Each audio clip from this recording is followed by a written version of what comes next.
Well, thank you for having me. Rich would like to send his apologies for not being able to be here in person. His father is ill and in the hospital, so he sent me in his stead. So unfortunately, you don't get the real thing, but I will be reading his remarks, so you get Rich light, I guess. Okay, so societies advance through change, yet higher education is different. It is one sector where the rewards of change-generated success are muted, and the costs and failure are likewise very small. The costs of failure are likewise small. There are few consequences arising from either good or bad decision-making. Because rewards from change-generated success are small, there is profound resistance to change, despite its profoundly positive effects on society at large. You can see this by comparing the top universities in the U.S., as evaluated by the U.S. News & World Report, with the top American corporations, as measured by the Fortune 500 list. Starting with the corporations, there are huge and tumultuous annual changes in their status. Take the top 10 companies in 2007. 3 of them nearly went bankrupt in 2008, marginally saved by the government. 6 of the 10 saw the value of their stock fall by more than half. Stockholders in AIG, one of the companies, were virtually wiped out, and General Motors and Citicorp stockholders lost more than 3/4 of the value of their investment. Yet one company, the largest of them all, Walmart, had a very good year, and its stock rose about 18%. There were sharp and consequential distinctions between winners and losers. The top company in the Fortune 500, Walmart, did not exist 50 years ago. Most of the current top 10 were founded in the 20th century. Contrast that with the U.S. News list of the top 10 national universities. None of them were founded as late as the 20th century. The number one school for 2008 was probably the number one school in 1708, 1808, and 1908, if there had been rankings done, Harvard. I found an early rankings effort from about 1940. The top 3 schools were Harvard, Yale, and Princeton, the same as the U.S. News has leading its list today. Creative destruction is the essence of American capitalism, but is virtually absent from higher education. Change comes slowly. I taught my students this fall the same way I taught 43 years ago, and again, this is Rich, not me. And for that matter, roughly the same way Socrates taught his students 2,400 years ago. With the possible exception of prostitution, I know no other profession which has had so little technological change. Yet some financial realities are going to force important changes in higher education, and given the resistance to change, academic controversy is going to rise substantially. At the time the Higher Education Act was first passed in 1965, higher education absorbed 1% of the national output.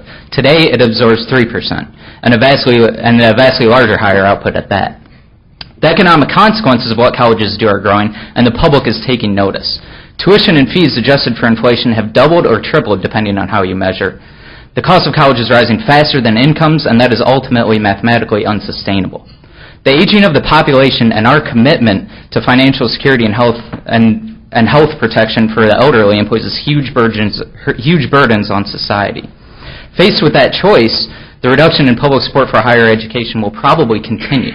Given globalization and international tax competition, the option of substantially raising taxes is not only politically unappealing, but potentially devastating economically.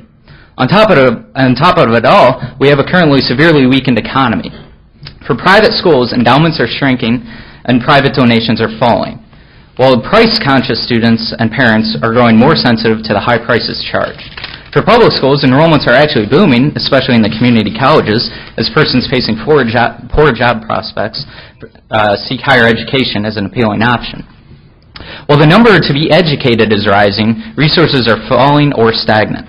As state appropriations are slashed, donations are down, and the ability to sharply raise tuition is limited given economic conditions. Faced with a revenue shortfall, schools are likely to be forced to seriously reduce costs. Let me list a baker's dozen of actions that might be taken, most initiated by university administrators, some by governing boards, legislators, and governors, and at least one initiated by faculty. No doubt, I doubt any schools will do all the things on this list, but you will certainly be reading more about these things in the years ahead. First, faculty will face higher teaching loads, not only in terms of bigger classes, but in terms of more classes taught. The reduction in loads over the past half-century have been justified largely in the name of research, but serious questions may be asked about the marginal value to society of another article on an off-research topic in the Journal of Last Resort. an article read by perhaps a dozen scholars. My best guess is that teaching loads have been reduced by 1/3 to 1/2 over the last 50 years, and with the teaching costs of using adjuncts and graduate students vastly lower than that of tenured faculty, the pressure will be on to have them teach more, and submissions to the journal of last resort and obscure academic journals may decline. Second, there has been an off-sided move away from using tenure-track faculty to teach. I suspect that will continue, but perhaps with a new twist. Some schools will stop offering tenure-track positions, going to 3- and 5-year term contracts in order to increase flexibility and reduce costs. Market conditions previous have not allowed good schools to do this, but that may be changing. In reaction to the first two possibilities, a third one arises. Faculty unionization attempts may grow. Frustrated with low or zero raises, reduced job security, and increasing teaching burdens, some faculty will try to stop these actions by unionization. The ability of unions to stop these trends outlined today is close to zero, but that alone will not keep some faculty from unionizing. Fourth, there will be efforts to reduce support staff. The ratio of teaching professionals to students has doubled in the past generation, and the bureaucrats outnumber faculty on some campuses. There are too many public relations specialists, diversity coordinators, assistant deans, international student program advisors, and associate provosts. Fifth, efforts of some governors and governing board leaders and university presidents to vastly expand the enrollment in order to improve college educational attainment may temporarily lose some steam, despite the Obama administration's commitment to these goals. Cheerleaders for higher education like Claudia Golden and Lawrence Cass in their new book, The Race Between Education and Technology, imply that higher education is a vital key to economic growth.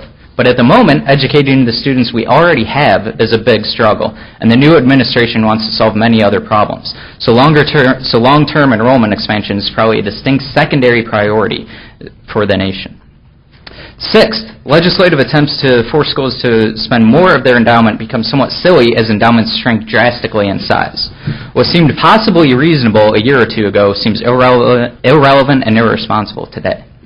Seventh, salary expansion among top university leaders, especially presidents, will probably temporarily abate.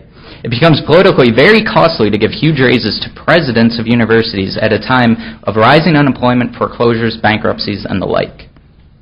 Eighth, many have argued that the academics arms race is fueling rising costs.